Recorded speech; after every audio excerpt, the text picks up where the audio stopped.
말도 안 되는 일이 벌어졌습니다. 한국에 다녀온 중국 교수가 그 나라를 두고 이렇게 말했습니다. 그곳은 나를 분노하게 했고 내가 믿어왔던 모든 것을 흔들어 놨다. 그는 처음부터 한국을 무시했습니다. 작은 나라, 중국 덕에 살아남은 국가. 그러나 6개월간의 한국 체류는 그의 모든 확신을 산산조각 냈습니다. 깨끗한 거리, 첨단 기술, 세계를 사로잡은 문화, 그리고 자신감 넘치는 국민들. 그는 모든 것을 경멸하려 했지만 사실 그 모든 것이 그의 신념을 조용히 부숴버렸습니다. 중국으로 돌아온 그는 한국을 떠올릴 때마다 분노에 휩싸였습니다. 그러나 그 분노의 이유는 하나였습니다. 내가 그 나라를 인정하지 않을 수 없다는 게 더 치욕스럽다. 쇼핑몰에서, SNS에서, 강의실에서조차 한국의 흔적은 그를 계속 쫓아다녔습니다. 그는 부정하려 했지만 한국에서 보고 들은 것들은 마치 잔상처럼 그의 머릿속을 떠나지 않았습니다. 한국에서의 6개월은 한 사람의 확신을 뿌리째 흔들고 파괴한 시간이었다고 합니다. 대체 무슨 사연인지 오늘 사연 바로 시작하겠습니다. 저는 중국의 명문대학에서 경제학을 가르치고 있습니다. 대학에서 저를 부러워하는 사람도 많죠. 제가 연구하는 주제는 항상 국가적으로 중요한 문제들이고 대내외적으로 발표도 자주 하거든요. 그런데 어느 날 학과장이 저를 불러 한국 대학과의 교류 프로그램에 참여하라는 지시를 내렸어요. 6개월 동안 한국에 머물며 한국 경제를 연구하고 보고서를 작성하라는 겁니다. 속으로는 조금 어이가 없었죠. 한국이라니요? 제가 연구해야 할 만큼 대단한 나라라고 생각하진 않았으니까요. 그래도 제 경력에 한 줄 더 보탤 수 있다는 점에서 가볍게 생각했어요. 솔직히 이건 휴가나 다름없다고 생각했죠. 한국은 그저 겉만 번지르르하고 실속 없는 국가라는 게 제 확신이었거든요. 그런데 이런 생각은 제가 한국 땅을 밟자마자부터 조금씩 깨지기 시작했어요. 인천공항에 도착했을 때 처음에는 조금 놀랐어요. 공항이 지나치게 현대적이고 깔끔하더군요. 가이드라인도 잘 정돈되어 있고 사람들이 분주하게 움직이면서도 혼란스럽지 않았어요. 중국 공항보다 작긴 하지만 정리 하나는 잘 해놨네. 이런 생각이 들었어요. 그런데 저는 이 모든 게 보여주기 위한 포장일 뿐이라고 여겼어요. 하지만 공항에서의 입국 심사는 저를 짜증나게 만들었어요. 한국 사람들이나 다른 외국인 여행객들은 줄이 빠르게 줄어드는데 저는 유독 오래 기다려야 했어요. 그 순간 속에서 뭔가 끓어오르기 시작했어요. 왜 중국인을 이렇게 대우하지? 중국이 없었으면 이 공항이 존재할 수 있었을까? 감히 우리를 이렇게 하대한다고 하는 생각이 멈추질 않았어요. 공항에서 숙소까지 이동하는 동안 창밖으로 펼쳐진 서울의 모습이 눈에 들어왔어요. 솔직히 말하자면 꽤 깔끔하고 세련된 느낌이었습니다. 질서와 깨끗함이 중국 대도시와는 또 다르게 느껴지더군요. 이것도 저를 불편하게 만들었죠. 저는 상하이나 베이징을 압도적으로 더 우위에 두고 있었거든요. 하지만 숙소에 도착했을 때 당황했습니다. 대학 측에서 제공한 숙소가 지나치게 잘 꾸며져 있었기 때문이었죠. 넓은 공간, 깔끔한 가구, 현대적인 시설까지 모든 게 완벽하게 정리돼 있었습니다. 숙소에 짐을 풀고 그날 저녁 저를 맞으러 온 한국 동료 교수를 만났습니다. 그런데 이 사람이 지나치게 친절하더군요.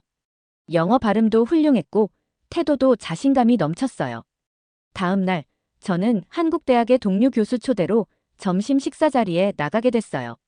사실 저는 한국 음식을 별로 기대하지 않았습니다. 식당은 서울의 한 전통 한옥 스타일로 꾸며져 있었어요. 나무 기둥과 기와 지붕을 보며 저는 속으로 비웃었습니다. 이거 중국식 건축 따라한 거잖아. 음식은 어떨지 뻔하지. 하지만 동료 교수는 이 식당이 서울에서도 꽤 유명한 곳이라며 자랑스러워했어요. 테이블에 앉자 다양한 반찬과 함께 메인 요리가 하나둘씩 차려지기 시작했어요. 그런데 제 시선을 사로잡은 건 쌈밥이라는 음식이었습니다. 여러 종류의 신선한 잎채소와 함께 나온 고기와 밥, 그리고 작은 그릇에 담긴 소스들. 이게 뭔가요?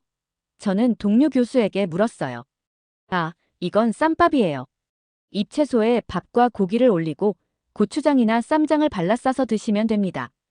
한국에서는 아주 오래된 전통 음식이죠. 저는 그 말을 듣고 기분이 묘했습니다. 잎채소에 고기 싸서 먹는 게 무슨 대단한 전통처럼 이야기하네. 라고 속으로 비웃으며 마지못해 쌈을 하나 싸서 먹어봤습니다. 그런데 이상하게도 잎채소의 신선함과 고기의 풍미, 그리고 소스의 짭조름한 맛이 조화를 이루며 입안에 감도는 겁니다. 채소 하나에 고기 좀 올렸을 뿐인데 왜 이렇게 맛있지? 이런 생각이 드는 순간 제 자존심이 상하기 시작했어요. 이건 그냥 내가 배가 고팠기 때문일 거야.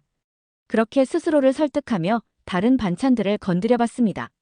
하지만 신선한 채소와 깔끔한 맛의 고기 조합이 계속 떠오르더군요. 쌈밥 다음으로 등장한 음식은 육회 비빔밥이었어요. 날고기와 각종 채소, 그리고 노른자가 올라간 그릇을 보자 저는 고개를 저었습니다. 날고기. 아무리 전통 음식이라도 이렇게 원시적인 방식이라니 속으로는 경멸했죠. 그런데 동료 교수가 비빔밥에 고추장을 넣고 비비더니 한 입 드시라고 권했습니다. 거절하기 어려워 겨우 한 입 맛을 봤습니다. 그런데 입에 들어가자마자 입안 가득 퍼지는 맛의 조화에 또 한 번 놀랐어요. 신선한 재료와 고추장의 독특한 매운맛, 그리고 날고기의 부드러운 질감이 한데 어우러지는 느낌이 낯설면서도 강렬했거든요. 동료 교수는 웃으며 말했습니다. 쌈밥이나 육회 비빔밥 같은 음식은 재료 본연의 맛을 살리면서도 양념으로 맛의 균형을 잡는 게 특징이에요. 고추장 같은 양념은 외국 분들이 특히 좋아하시더라고요. 재료 본연의 맛, 균형. 마치 중국 음식보다 더 정교하다는 뉘앙스로 말하는 거야. 반박하고 싶었지만 이미 제 입은 또 다른 반찬을 향하고 있었죠. 저는 억지 미소를 지으며 동료 교수에게 말했습니다. 음식이 독특하네요. 이런 음식들도 중국 문화에서 영향을 받은 거겠죠? 동료 교수는 미소를 잃지 않고 대답했습니다. 중국 음식에 영향을 받았다고 보긴 어렵죠. 쌈밥이나 된장찌개 같은 음식은 한국 고유의 전통에서 나온 음식이에요. 특히 쌈밥은 재료를 어떻게 살릴지 고민하는 데서 시작된 요리입니다. 그 말을 듣고 저는 마음속 깊은 곳에서 뭔가가 흔들리는 걸 느꼈어요. 한국 음식이 중국 영향을 받지 않았다니 이런 말을 어떻게 이렇게 당당하게 할 수 있지? 그런데 문제는 제가 그런 말을 믿고 싶지 않아도 이미 그 음식을 먹고 느낀 맛들이 부정할 수 없는 진실처럼 느껴졌다는 겁니다. 점심을 먹고 나서 숙소로 돌아오는 길, 저는 계속 머릿속이 복잡했어요. 쌈밥이니 육회 비빔밥이니 맛있었던 건 사실이지만 그것 때문에 제 자존심이 흔들리다니 말도 안 된다고 생각했죠. 그래서 그날 저녁 머리를 식히기 위해 서울 시내를 돌아다녀 보기로 했습니다. 처음 탄 건 지하철이었어요. 사실 중국의 지하철 시스템이 워낙 크고 복잡해서 한국의 지하철은 별로 대단하지 않을 거라고 생각했어요. 그런데 승강장에 들어선 순간 저는 묘한 느낌을 받았어요. 바닥이 지나치게 깨끗한 겁니다. 제가 열차에 올라탔을 때 사람들이 줄을 맞춰서 질서정연하게 타고 내리는 모습이 특히 당황스러웠어요. 중국에서는 대중교통을 이용할 때 이런 질서를 찾아보기 힘들거든요. 열차가 출발하고 나서도 놀라움은 계속됐어요. 승객들이 각자 스마트폰이나 음악을 듣는 모습도 낯설었지만 지하철 내부에서 아무도 큰 소리를 치거나 시끄러운 목소리가 들리지 않았어요. 그 순간 중국에서 매일 아침 출근길마다 인터넷이 불안정하고 사람들이 시끄럽게 떠드는 모습을 떠올렸습니다. 그리고 지금 이 열차 안에서 느껴지는 정숙함과 기술적 편리함이 이상하리만큼 대조되더군요. 한국이 워낙 작은 나라니까 이런 게 가능한 거겠지라고 생각하며 일부러 제 불편한 감정을 눌렀습니다. 열차에서 내린 후 서울 시내를 걷기 시작했어요. 그런데 길거리는 또 하나의 충격이었습니다. 도로는 깨끗하고 질서정연했으며 사람들이 교차로에서 신호를 정확히 지키는 모습이 너무도 생소했습니다. 중국에서는 신호를 무시하고 건너는 일이 흔하죠. 저는 길 한쪽에서 신호를 기다리며 생각했어요. 이게 대체 뭐지? 사람들이 정말 이렇게까지 질서를 지킨다고. 다음 날, 저는 숙소 근처에 있는 대학 캠퍼스를 둘러보기로 했습니다. 한국 대학의 수준을 확인하고 싶다는 명목이었지만 사실은 이 나라의 실체를 더 파악해 보려는 마음이 컸어요. 캠퍼스에 들어서자마자 느낀 첫 인상은 깔끔하고 정돈된 분위기였습니다. 캠퍼스 내 건물은 비교적 현대적이었고 주변 조경도 상당히 세련되었더군요. 그런데 진짜 저를 놀라게 한 건 학생들의 모습이었습니다. 학생들이 지나치게 밝고 활기찬 분위기였거든요. 그때였습니다. 학생들이 강의실 앞에 모여서 스마트폰 화면을 보며 뭔가를 열심히 얘기하고 있었어요. 저는 그들의 대화를 흘낏 들었죠. 그런데 뜻밖에도 그들이 보고 있던 건 뮤직비디오였습니다. 저거야 저 한국 아이돌 그룹 뭐 요즘 인기가 많다고 하던데. 저는 아이돌 가수에 대해 거의 관심이 없었어요. 중국에서도 한류라는 단어는 익숙하지만 그저 젊은 세대들이 일시적으로 열광하는 유행 정도로 치부했었거든요. 학생들은 영상을 보며 감탄사를 연발하고 있었어요. 그중 한 외국인 학생이 이렇게 말하는 걸 들었습니다. BTS 공연은 정말 독보적이에요. 전 세계에서 이런 아이돌 그룹을 따라갈 팀은 없을 겁니다. 그 말을 듣고 저도 모르게 미간이 찌푸려졌어요. 전 세계? 독보적? 이런 과장된 칭찬을 진지하게 하는 건가? 저는 그 학생이 과하게 들뜬 것이라 생각하며 모르는 척 강의실로 들어갔습니다. 강의가 끝난 후 점심을 먹으러 교내 식당으로 갔습니다. 그런데 식당 안에서도 한쪽 모니터에서 또 다른 K-팝 뮤직비디오가 나오고 있더군요. 학생들이 무심히 밥을 먹으면서도 자연스럽게 그 영상을 보는 모습에 묘한 이질감이 들었습니다. 그것보다 더 충격적인 건 식당 구석에서 외국인 학생 몇 명이 한국 드라마에 대해 열띤 토론을 벌이고 있던 겁니다. 그날 밤 저는 침대에 누워도 쉽게 잠들 수가 없었습니다. 계속해서 한국 사람들이 문화와 기술을 자신감 있게 자랑하던 모습이 떠올랐거든요. 캠퍼스에서의 충격적인 하루를 보낸 다음 날, 저는 다시 서울 시내를 둘러보기로 했어요. 이번엔 특별한 목적 없이 도시 곳곳을 걸으며 이 나라의 진짜 모습을 보겠다는 의지로 나섰죠. 제가 처음 도착한 곳은 한강공원 근처였어요. 강변을 따라 걷다 보니 깔끔하게 정돈된 산책로와 자전거 도로가 눈에 들어왔어요. 사람들이 삼삼오오 모여 돗자리를 펴고 앉아 있거나 공원 내 카페에서 여유롭게 커피를 마시는 모습이었습니다. 그런데 뭔가 이상했어요. 쓰레기 하나 없다는 사실이 너무 눈에 띄었거든요. 이게 말이 돼? 이 많은 사람들이 공원에서 음식을 먹고 놀고 있는데 왜 주변에 쓰레기가 없지? 저는 의심스럽게 주변을 살폈습니다. 분명 어딘가에 쓰레기가 쌓여 있을 거라고 생각했어요. 그런데 아무리 찾아봐도 강변부터 잔디밭까지 어디에도 버려진 쓰레기는 보이지 않았어요. 서울 도심의 도로와 골목길을 걸으며 저는 계속 충격받고 있었어요. 보도블록 위에는 담배꽁초조차 보이지 않았고 거리에 설치된 공공자전거들은 규칙적으로 정리되어 있었습니다. 심지어 사람들이 쓰레기통도 없이 음료수병 하나 버리지 않고 가방에 담아가는 모습을 보고는 기가 막혔죠. 길을 걷던 중 한 전기차 충전소 앞에서 멈춰 섰습니다. 충전소에는 최신식 전기차들이 줄지어 충전을 기다리고 있었어요. 안내판에는 탄소 배출 제로 도시를 목표로 하는 한국의 환경 정책이 적혀 있었습니다. 그걸 보자마자 저는 피식 웃고 말았죠.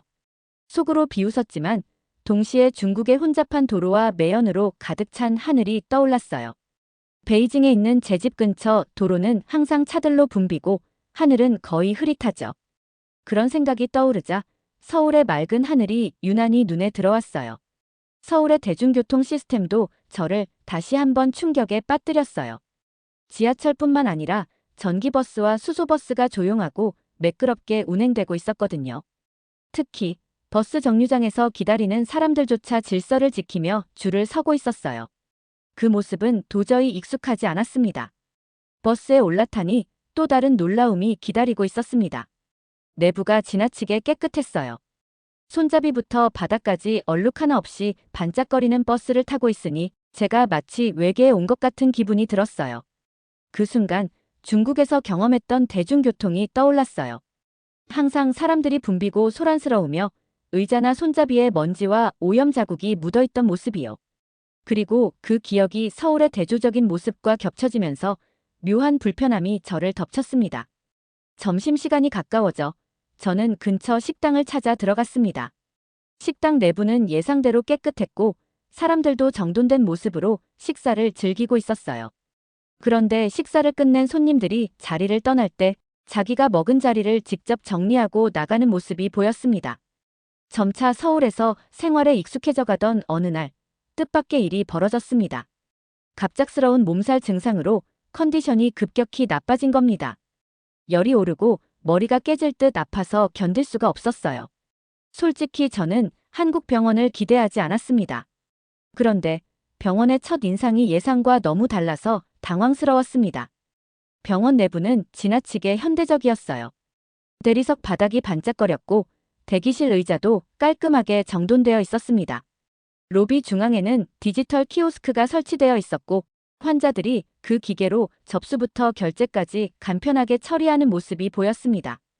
제가 뭔가 잘못 찾아온 건가 싶을 정도로 정리된 시스템에 순간 당황했어요. 저는 무작정 데스크로 걸어가 접수를 부탁했습니다. 직원은 친절한 미소로 대답하며 간단한 정보만 확인하고는 제 상태를 물었어요. 열이 심하시군요. 대기 시간은 10분 정도 걸릴 것 같습니다. 곧 의사 선생님께 안내드릴게요. 이 말을 들은 저는 10분이라니 속으로 비웃었습니다. 하지만 정말로 저는 10분도 안 돼서 진료실로 안내받았습니다. 진료 과정은 빠르고 체계적이었습니다. 하지만 제가 더 놀란 건 이후 약을 받는 과정이었어요. 병원 내부에 약국이 연결되어 있어서 처방전을 바로 제출하면 몇 분 안에 약이 준비되었습니다. 이게 다라고. 이렇게 간단한 시스템을 어떻게 만들었지? 중국에서 병원을 방문할 때는 진료를 받기 위해 몇 시간을 기다리고 약을 받으려면 또 다른 줄을 서야 하는 게 당연했거든요. 숙소로 돌아오는 길, 저는 자꾸만 병원의 모습이 떠올랐습니다. 뭐가 이렇게 간단하지? 대체 어떻게 이 나라 사람들은 이런 효율적인 시스템을 만든 거지? 다음 날, 저는 상태가 나아졌지만 한국 의료 시스템에 대한 의문을 해결하지 못한 채 동료 교수와 만났습니다. 저는 교수에게 물었습니다. 가까운 병원에 갔는데 생각보다 빨리 끝나더군요. 어떻게 가능한 거죠? 동료 교수는 웃으며 이렇게 대답했습니다. 한국의 의료 시스템은 효율성과 접근성에서 세계적으로 높은 평가를 받고 있어요. 병원도 많고 의료진의 수준도 높아서 대기 시간이 짧은 편이죠. 그리고 모든 과정이 전산화되어 있어서 환자들이 더 편리하게 진료받을 수 있어요. 그 말을 듣는 순간 저는 괜히 기분이 상했습니다. 그날 오후 동료 교수는 저를 서울의 한 대형 병원 근처로 데려갔습니다. 그는 이 병원이 암 치료와 로봇 수술 기술로 유명하다고 설명했어요. 건물은 초현대식이었고 병원 로비에는 로봇 안내원이 환자들에게 길을 알려주고 있었습니다. 저는 괜히 조롱하듯 말했어요. 이런 로봇 같은 건 그저 눈길을 끌기 위한 홍보용 아닐까요? 그런데 교수는 이렇게 대답했습니다. 한국의 병원들은 이런 기술을 실제로 치료에 사용하고 있어요. 특히 로봇 수술은 정밀도가 높아서 해외에서도 배우러 오는 의료진이 많습니다. 그 말을 들으니 가슴 한구석이 답답해졌습니다. 로봇 수술. 중국에서는 아직 실험 단계인 기술을. 이곳에서는 이미 실용화했다고. 저도 모르게 뭔가 꺼림칙한 기분이 들었어요. 숙소로 돌아온 후 저는 계속해서 자신과 싸웠습니다. 이건 단지 한국이 체계적으로 작은 나라를 관리하는 방식일 뿐이야. 중국처럼 큰 나라에서는 애초에 적용할 수 없는 방식이겠지. 그런데 그 생각조차 저를 설득하지 못했어요. 한국이 보여준 의료기술과 시스템은 단순히 작은 나라의 장점이 아니라는 걸 이미 느꼈거든요. 어느 날 동료 교수가 경복궁과 국립중앙박물관을 둘러보자고 제안했습니다. 솔직히 저는 별로 가고 싶지 않았어요. 박물관. 그건 문화재가 많은 중국이 훨씬 나을 텐데. 그렇게 생각하며 내키지 않았습니다.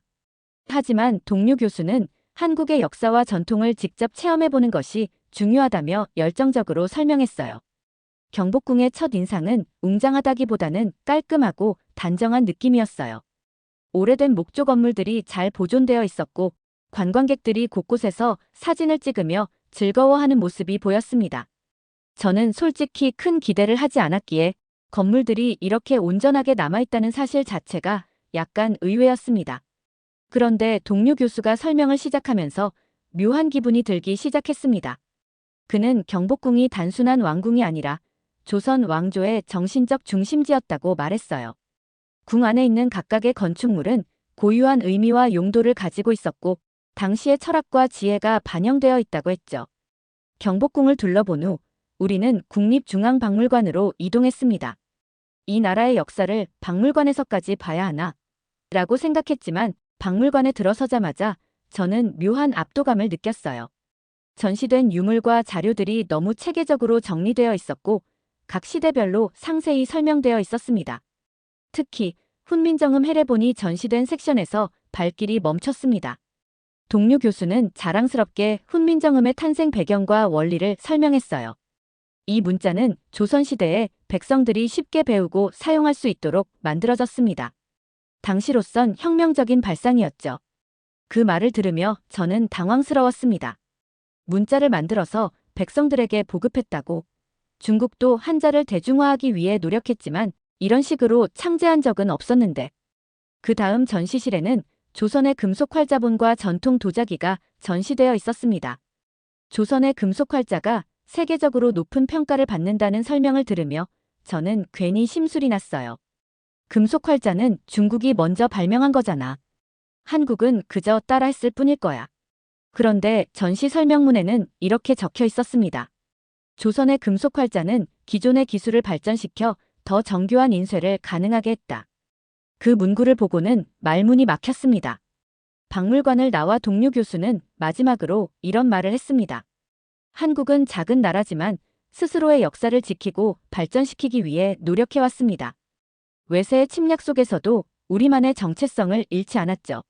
그리고 그 정신이 오늘날의 한국을 만들었다고 믿습니다. 그 말을 듣는 순간 저는 기분이 몹시 불편해졌습니다. 반박하고 싶었지만 말이 나오지 않았어요. 오히려 중국은 문화대혁명 당시 우리의 유산을 얼마나 많이 잃어버렸는지 떠올리게 됐거든요.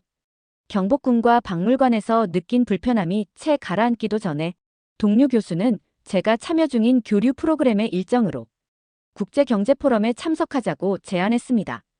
포럼이 열린 장소는 서울의 한 대형 컨벤션 센터였습니다. 고층 빌딩이 늘어선 도심 속에서 유난히 현대적인 디자인으로 눈길을 끌었어요. 행사는 다양한 분야의 연사들이 한국 경제의 성공 비결과 미래 전략에 대해 발표하는 자리였어요. 제가 가장 관심을 가진 건 중국의 경제와 한국을 비교하는 발표였죠. 그런데 첫 번째 연사의 발표부터 저를 불편하게 만들었습니다. 그는 한국이 과거 식민지와 전쟁의 폐허에서 빠르게 복구해 세계적인 경제 강국으로 자리 잡았다는 점을 강조했어요.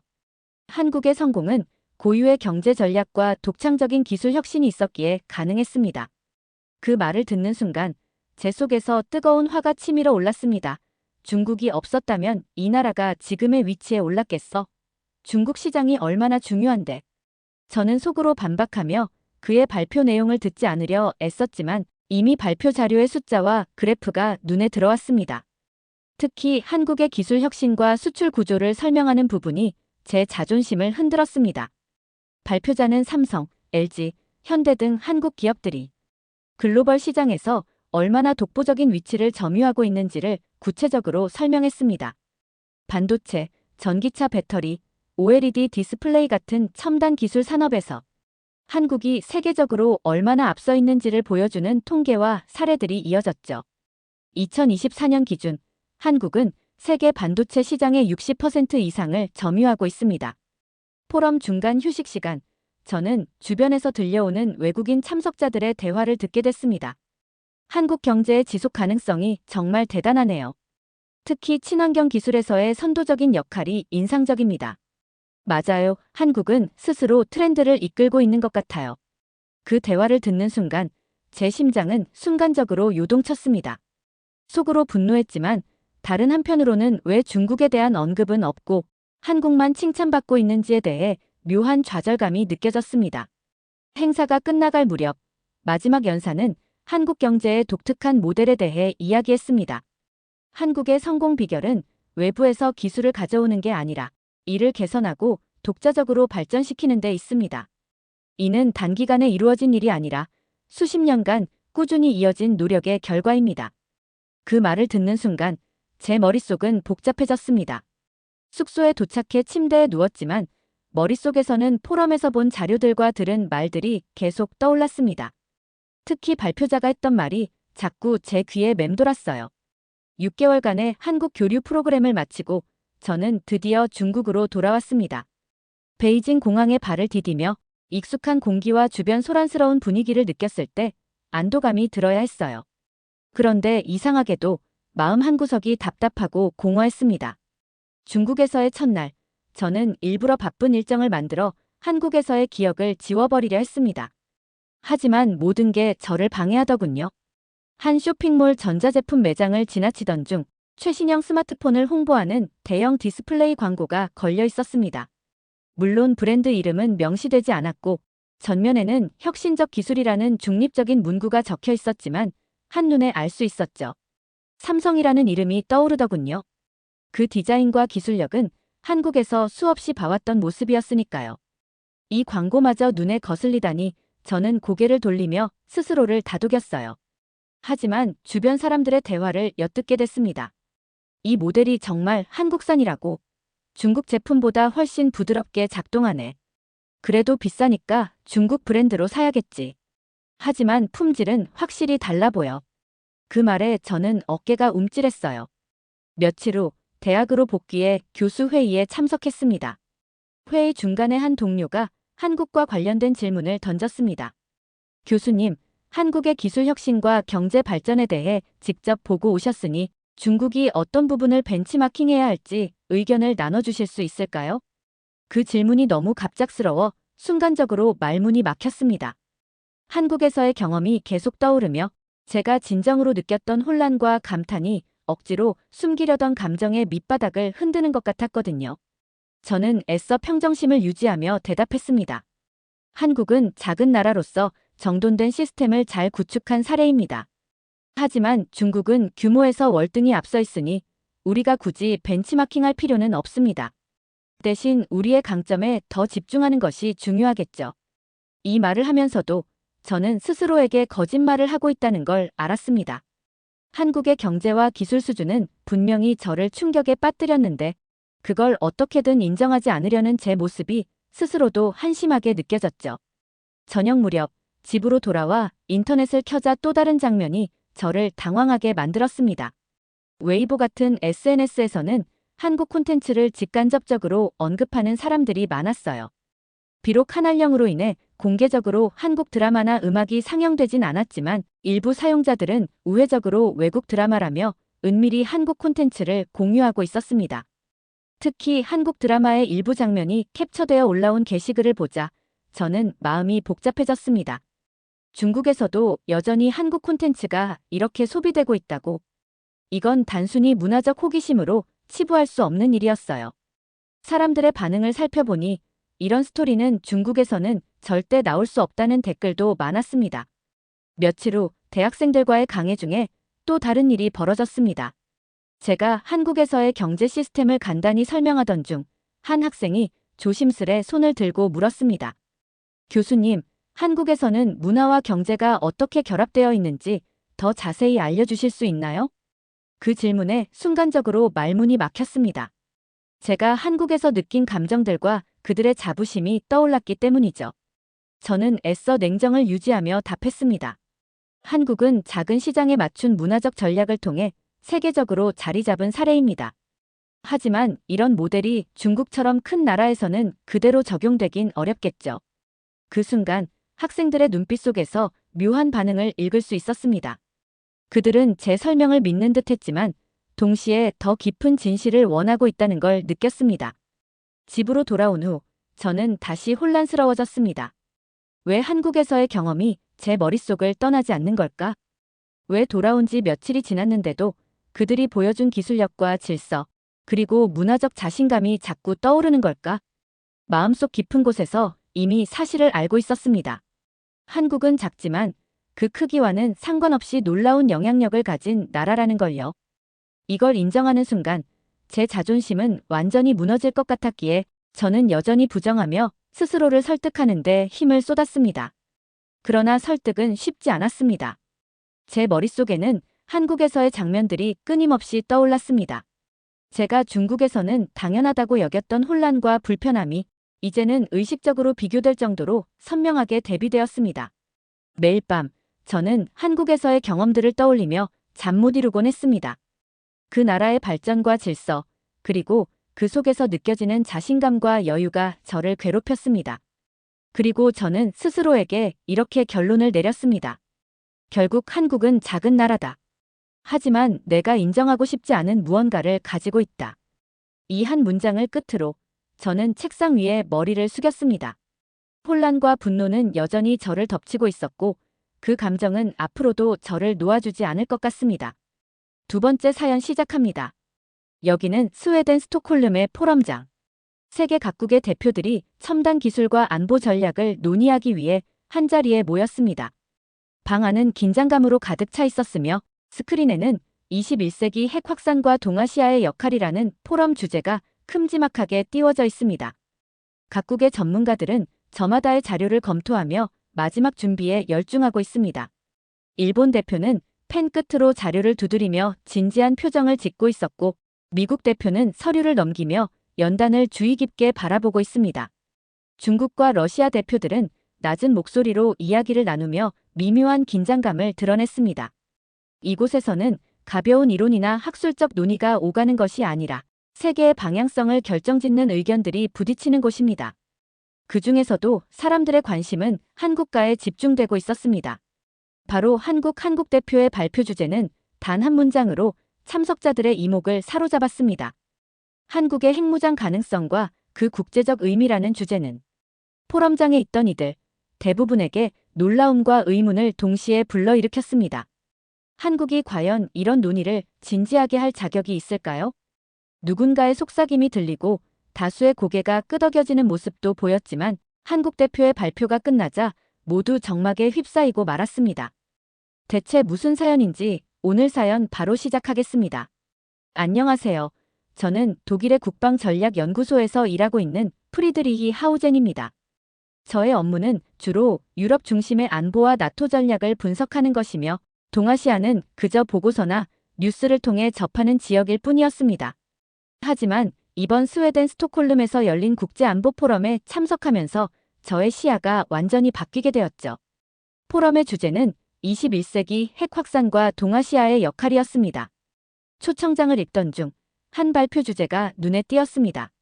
한국의 핵무장 가능성과 그 국제적 의미 한국이라니요? 저는 순간 미소를 지었습니다. 한국은 미국의 보호 아래 북한을 견제하는 나라 정도로만 생각했거든요. IT 강국이라는 이미지 외에는 떠오르는 것이 없었어요. 그런데 핵무장을 논의한다고요? 솔직히 믿기 어려웠습니다. 스톡홀름에 도착해 포럼장에 들어서니 분위기가 심상치 않았습니다. 각국의 전문가들이 자료를 뒤적이며 긴장한 표정으로 발표를 기다리고 있었어요. 스크린에는 핵무기와 관련된 최신 국제 동향이 띄워져 있었어요. 저도 이런 분위기엔 익숙했지만 그날만큼은 긴장감이 다르게 느껴졌습니다. 발표 일정표를 확인했는데 한국 발표가 생각보다 앞쪽 순서에 배치되어 있더군요. 주제가 강렬해서 그런지 사람들의 기대가 한국 발표에 쏠리는 것처럼 느껴졌어요. 그날 아침 일본 대표가 먼저 발표를 했습니다. 일본은 역시 기대했던 대로였어요. 잘 짜인 자료와 강력한 발표 내용으로 자신들의 입장을 강조했죠. 한국의 핵무장은 동아시아의 불안을 키울 뿐이라는 발언에 저는 자연스럽게 고개를 끄덕였어요. 아무리 그래도 한국이 핵무장 논의를 진지하게 할 정도의 나라라고는 생각하지 않았으니까요. 그런데 그 다음 순서가 한국이었어요. 한국 발표자는 예상과 달리 굉장히 차분한 태도로 단상에 올랐습니다. 연단에 서 있는 순간부터 저도 모르게 그의 카리스마에 주목하게 되었어요. 그는 먼저 한국이 왜 핵무장 가능성을 논의하게 되었는지 배경을 설명했습니다. 북한의 지속적인 핵개발과 국제사회의 소극적 대응은 한국이 새로운 선택을 해야 하는 상황을 만들고 있습니다. 우리는 자국민의 생존을 지키기 위해 현실을 직시해야 합니다. 더는 우리 국민이 불안 속에서 살아가는 것을 용납할 수 없습니다. 우리의 목표는 방어가 아니라 평화를 되찾는 것입니다. 북한의 도발과 국제사회의 무능함을 논리적으로 풀어내는 그의 발표는 방안을 조용히 만들었어요. 저는 한국이 미국의 동맹국이라는 틀에서 벗어나 스스로 전략을 수립하고 있다는 점에 놀랐습니다. 그러나 제 머릿속엔 여전히 의문이 가득했죠. 논리는 그렇다 치고 과연 한국이 기술적 기반과 국제적 정당성을 갖추고 있을까? 제 의구심은 발표가 진행될수록 점차 깨어지기 시작했어요. 다음 발표 내용이 정말 강렬했거든요. 한국은 미국의 보호에 기대지 않고 독자적으로 기술과 외교 전략을 강화해왔다고 강조했습니다. 저로선 믿기 어려웠어요. 한국이 이런 강력한 메시지를 전달할 수 있는 국가였던가요? 스웨덴에 오기 전까지는 한국을 그저 작은 동아시아의 나라로 여겼는데 오늘 본 발표는 제가 생각했던 한국과는 너무 달랐습니다. 한국은 경제적으로 성공한 IT 강국이 아니라 이제 군사적, 외교적 강국으로 떠오르고 있는 것이 분명해 보였어요. 전쟁으로 모든 것을 잃었던 나라가 불과 몇십 년 만에 기술력과 외교 전략을 통해 세계 무대에서 주도적인 역할을 할 준비가 된 모습은 조금 감동적이었습니다. 다음 날 아침, 저는 포럼장에 앉아 두 번째 한국 발표를 기다리고 있었습니다. 어제 한국 대표의 첫 발표에서 다뤄진 논리가 설득력 있다고 느꼈지만 솔직히 아직 확신이 들진 않았어요. 논리는 그렇다 치고 핵무장이라는 주제를 논의하려면 기술적 기반과 실질적 준비 상황이 뒷받침되어야 할 텐데 한국이 과연 그런 능력이 있을까 싶었죠. 스크린에 한국 발표자의 이름이 다시 떠오르자 방안의 분위기가 갑자기 바뀌었어요. 이번 발표 주제는 한국의 핵무장 잠재력 기술적 기반과 국제법적 명분. 예상보다 강렬한 주제에 저도 모르게 자세를 바로잡았습니다. 단순히 이론적 논의가 아니라 실제로 무엇을 준비하고 있는지를 보여주겠다는 자신감이 느껴졌거든요. 발표자가 등장하더니 차분한 목소리로 시작했습니다. 그는 먼저 한국이 보유한 운반 수단, 즉 미사일 기술을 설명했어요. 현무 시리즈 미사일은 목표를 정확히 맞출 수 있는 세계 최고 수준의 기술을 자랑합니다. 현무5는 수천 킬로미터 밖에서도 목표물을 정밀 타격할 수 있는 미사일로 한국이 자국민을 보호할 수 있는 강력한 방패가 됩니다. 이 말에 저는 조금 당황했습니다. 미사일의 세부 스펙과 개발 과정을 설명하는 그들의 자료가 너무 구체적이었거든요. 현무 미사일은 이미 유럽 전문가들 사이에서도 주목받았던 기술이지만 막상 한국이 이 정도로 능숙하게 이를 다룰 줄은 몰랐습니다. 그는 곧바로 핵탄두 운반 능력으로 이야기를 옮겼습니다. 현무5는 사거리와 정확도를 조절하여 전략적 유연성을 극대화할 수 있습니다. 이는 기존 ICBM과 달리 특정 목표에 최적화된 방어적 운용이 가능합니다. 순간 주변의 전문가들도 웅성거리기 시작했어요. 제가 알기로 한국은 북한 대응용 방어체계에 집중한다고 들었는데 그 이상의 범위를 가진 잠재적 기술력을 가지고 있다는 사실에 다들 놀란 눈치였어요. 그 다음은 기폭 장치에 대한 설명이 이어졌습니다. 그는 한국이 핵탄두 제작에 필요한 기폭 장치를 이미 고도로 발전시킨 기술을 보유하고 있다고 언급했어요. 이는 민간 분야의 첨단 기술을 활용해 전환 가능성이 충분하다는 내용이었죠. 특히 한국의 재래식 폭발 렌즈 기술이 세계 최상위 수준에 있다는 설명은 충격적이었습니다. 한국이 핵무기를 만들 의도가 없다 하더라도 기술적으로 이를 실현할 수 있는 기반은 이미 갖추고 있습니다. 이 한 문장은 방안을 조용히 만들기에 충분했어요. 제 머릿속은 혼란스러웠습니다. 발표자의 내용을 분석해보니 이미 한국은 군사적 기술에서도 유럽 국가들에 필적할 만한 수준에 도달해 있었어요. 게다가 발표자는 이러한 기술이 모두 독자적으로 개발된 것이라고 강조했습니다. 한국은 외부에 의존하지 않고 자체 연구와 개발을 통해 이 모든 것을 이루어냈습니다. 저는 그 순간 한국에 대해 가지고 있던 편견이 무너지는 소리를 들은 것 같았어요. 포럼이 중반에 접어들수록 저는 한국에 대해 몰랐던 것들을 하나둘 알아가는데 흥미를 느끼고 있었습니다. 특히 이날 한국 대표가 진행한 두 번째 발표는 기술력 이상의 무언가를 보여주었어요. 그것은 바로 전략적 사고였습니다. 한국은 핵무장이 필요하다는 것을 주장하는데 그치지 않고 그 논리를 뒷받침하는 실질적이고 구체적인 계획을 제시했거든요. 한국의 기술력에 대한 발표를 들은 뒤에도 여전히 한 가지 의문이 가시지 않았습니다. 기술은 충분히 설득력이 있지만 국제사회가 핵무장을 정당화할 명분을 한국에 허용할까? 유럽에서 자주 다루는 문제였기에 저는 한국이 어떤 논리로 이 난제를 풀어나갈지 궁금했어요. 그런데 이번 발표는 그 의문을 단숨에 해결해 주었습니다. 한국 대표는 발표를 시작하며 이렇게 말했어요. 핵무장 논의는 기술적 문제가 아닙니다.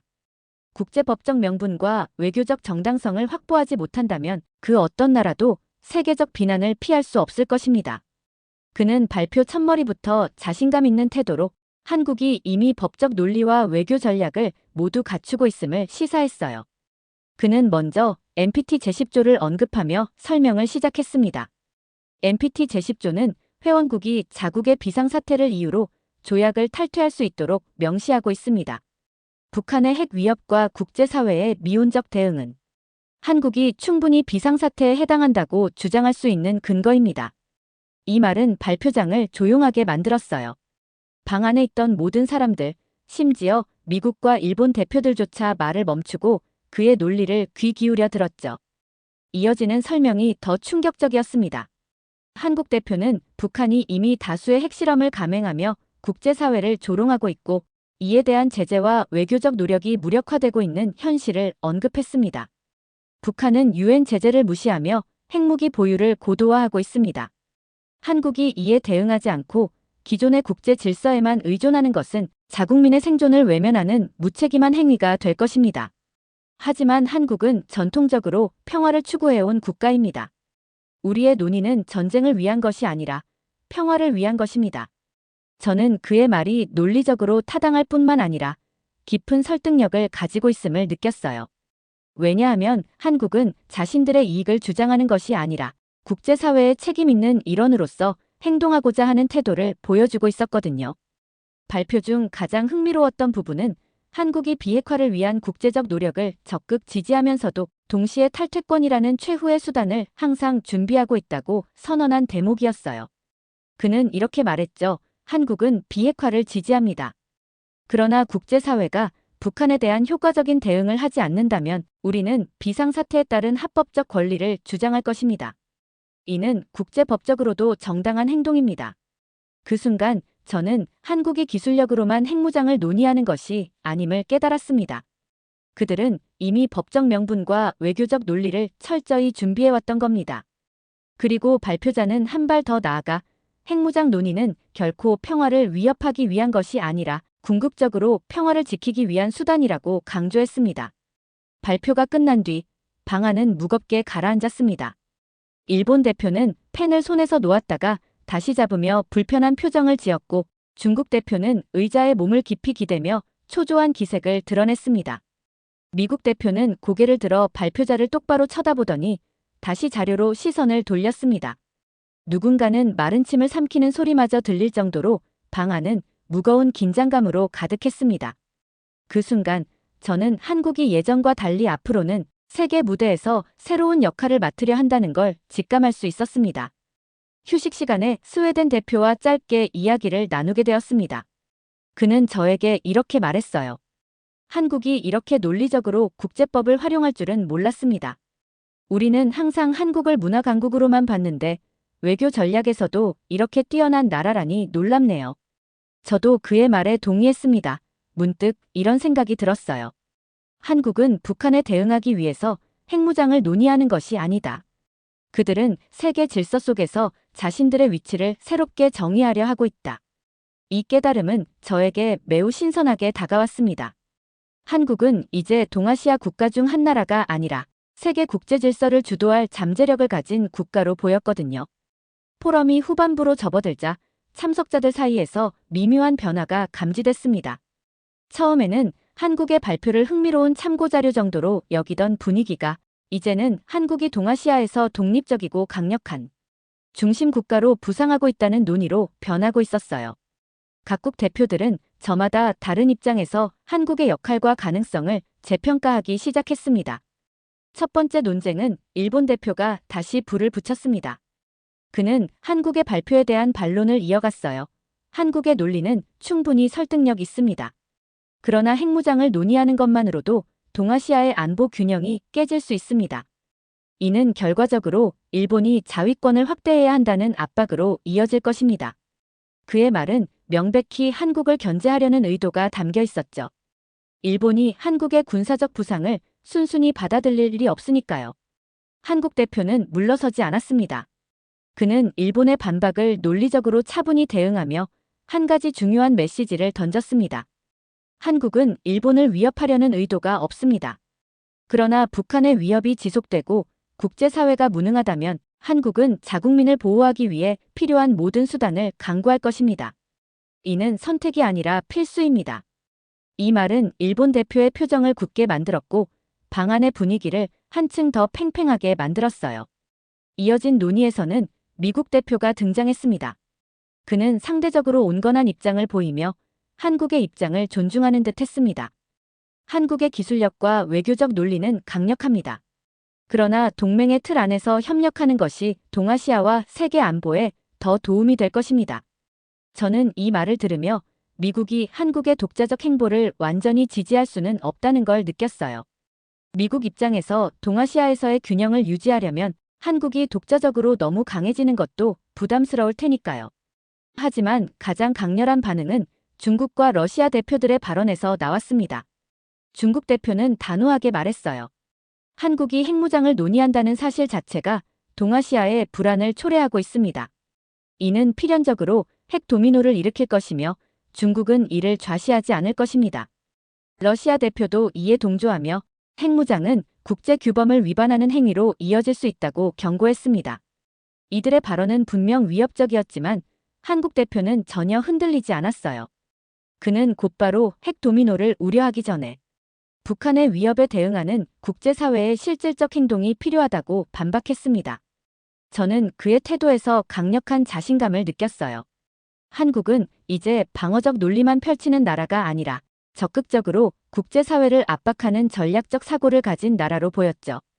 토론이 끝나갈 무렵 포럼 참가자들은 점차 한국이 동아시아에서 중요한 중심 국가로 부상하고 있다는 사실을 인정하기 시작했습니다. 스웨덴 대표는 이렇게 말했습니다. 한국은 더 이상 동아시아의 작은 나라가 아닙니다. 그들은 기술력과 외교적 명분을 모두 갖춘 강력한 전략적 플레이어입니다. 프랑스 대표도 비슷한 의견을 내놓았습니다. 한국의 논의는 동아시아의 문제로 그치지 않습니다. 그들은 세계 안보 구조에 새로운 변화를 가져올 가능성을 제시하고 있습니다. 저는 이 발언을 들으며 한국이 동아시아를 넘어 세계적으로 중요한 역할을 할 수 있는 잠재력을 가지고 있다는 생각이 들었어요. 포럼 마지막 날, 저는 스스로가 전날과는 다른 사람이 되어 있다는 것을 깨달았습니다. 처음 스톡홀름에 도착했을 때만 해도 한국을 과소평가하고 단지 북한 문제로 주목받는 IT 강국 정도로 생각했는데 이제는 그들이 가진 기술력과 전략 그리고 국제사회에서의 위치를 완전히 새롭게 인식하게 되었거든요. 아침 세션에서 한국 대표는 이번 포럼에서 논의된 내용을 종합하며 이렇게 말했습니다. 한국의 핵무장 논의는 군사적 필요성에 의한 것이 아닙니다. 이는 동아시아의 평화를 유지하기 위한 국제사회의 무책임에 대한 경고입니다. 그는 이어 한국은 그동안 세계 안보 구조 속에서 소극적인 역할을 해왔습니다. 하지만 이제 우리는 필요하다면 국제사회에서 새로운 책임을 맡을 준비가 되어 있습니다. 라고 선언했어요. 이 말은 그들의 입장을 설명하는 것이 아니라 강렬한 도전처럼 느껴졌습니다. 우리는 그저 주변 국가로 남아있지 않을 것이다. 이 메시지는 발표장을 가득 채운 사람들에게 명확히 전달되었어요. 저는 이런 메시지가 한국의 새로운 국면을 상징한다고 느꼈습니다. 그날 마지막 세션에서는 패널 토론이 열렸습니다. 각국 대표들이 나와 한국의 발표에 대해 찬반 의견을 나누었어요. 일본 대표는 여전히 한국의 논의는 지역 안보에 부정적인 영향을 줄 수 있다고 주장했지만 그들의 목소리는 점점 힘을 잃어가는 듯 보였습니다. 반대로 스웨덴, 프랑스, 캐나다 대표들은 한국의 입장에 대해 긍정적으로 평가했어요. 패널 토론이 끝나고 저는 발표장에서 나오는 길에 한국 대표와 눈이 마주쳤습니다. 저는 무언가 말하고 싶었지만 적절한 단어를 떠올릴 수 없었어요. 그런데 그가 먼저 다가와 이렇게 말했습니다. 프리드리히 씨, 이번 포럼을 통해 한국을 어떻게 보셨는지 궁금합니다. 저는 잠시 멈칫하다가 이렇게 답했어요. 솔직히 말하면 그동안 한국을 과소평가했던 것 같습니다. 이제는 확신합니다. 한국은 기술력뿐만 아니라 국제사회에서 중요한 역할을 할 수 있는 나라입니다. 그는 미소를 지으며 제 손을 잡았어요. 그렇게 생각해 주신다면 저희가 이번 포럼에서 목표했던 바를 이룬 셈입니다. 저는 스톡홀름의 거리를 걸으며 깊은 생각에 잠겼습니다. 이번 논의는 제게 동아시아 안보 문제를 새롭게 보는 계기를 넘어 한국이라는 나라를 완전히 다른 시각으로 보게 만드는 충격적 경험이었어요. 저는 스스로에게 물었습니다. 왜 우리는 지금까지 한국을 과소평가해왔을까? 이 나라는 과연 얼마나 더 성장할 수 있을까? 전쟁의 잿더미에서 시작한 이들이 이제 세계 질서를 이끄는 강국으로 도약하려는 모습을 보며 저는 한국의 미래가 단지 그들만의 것이 아니라 세계 모두에게 중요한 의미를 가지리라 확신했습니다. 돌아가는 비행기에서 저는 포럼의 자료를 다시 펼쳤습니다.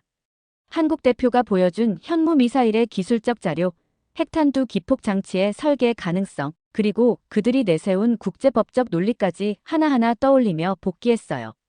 그들은 자신들의 생존과 평화를 지키기 위해 어떤 길을 가야 하는지, 그리고 그 길에서 국제사회의 신뢰를 어떻게 유지할지 명확히 알고 있었죠. 한국은 그동안 자신의 힘을 드러내지 않는 나라로 알려져 있었습니다. 세계는 보통 한국을 반도체 강국, 문화 콘텐츠 강국, 그리고 IT 기술 선도국으로만 보았죠. 그러나 이번 포럼을 통해 저는 한국이 군사적 잠재력과 외교적 독립성이라는 새로운 얼굴을 가지고 있음을 깨달았습니다. 비행기에서 내리자마자 저는 연구소로 돌아가 이번 포럼에 대한 보고서를 작성하기 시작했습니다. 제목은 이렇게 정했습니다. 한국 기술 강국에서 전략 강국으로. 보고서의 첫 문장은 제 솔직한 심정을 담았습니다. 한국은 세계가 간과했던 강국이다. 그들은 국제 질서의 변화를 주도할 준비가 된 나라이다. 마지막 문장을 쓰며 저는 이번 포럼에서 한국 대표와 나누었던 대화를 떠올렸습니다. 그는 이렇게 말했죠. 한국은 이제 새로운 길을 걷고 있습니다. 우리는 동맹의 보호를 받는 나라가 아니라 스스로의 미래를 책임질 수 있는 나라가 되려 합니다. 이 말은 저의 편견을 깨부수는 동시에 한국의 새로운 가능성을 보여준 결정적인 순간이었어요. 며칠 후 보고서를 제출하고 동료들과 회의에서 포럼에 대해 논의하던 중 한 동료가 제게 이렇게 물었습니다. 프리드리, 당신은 이번 포럼에서 무엇을 가장 크게 느꼈습니까? 저는 잠시 고민하다가 이렇게 답했어요. 한국은 그동안 세계가 주목하지 않았던 거대한 잠재력을 가진 나라입니다. 이제는 우리가 그들을 새로운 시각으로 바라봐야 합니다. 그들은 세계를 움직일 수 있는 힘을 가진 나라입니다. 제 대답에 회의장은 잠시 조용해졌습니다. 아마 동료들도 저와 비슷한 충격을 받았던 것 같아요. 그들은 한국에 대해 다시 공부해야겠다고 말했죠. 이제 저는 한국이 만들어갈 미래가 기대됩니다. 그들은 단지 자신을 방어하는 데 그치지 않고 세계 질서를 새롭게 정의하려 하고 있어요. 한국이 보여준 가능성과 비전은 기술 강국을 넘어 전략 강국으로 거듭나고 있음을 증명했습니다. 이 경험은 저에게 잊을 수 없는 깨달음을 주었어요. 저는 앞으로 한국을 더 깊이 연구하고 그들의 행보를 지켜볼 것입니다. 왜냐하면 한국은 세계가 지금까지 알지 못했던 새로운 강국으로 떠오르고 있기 때문입니다.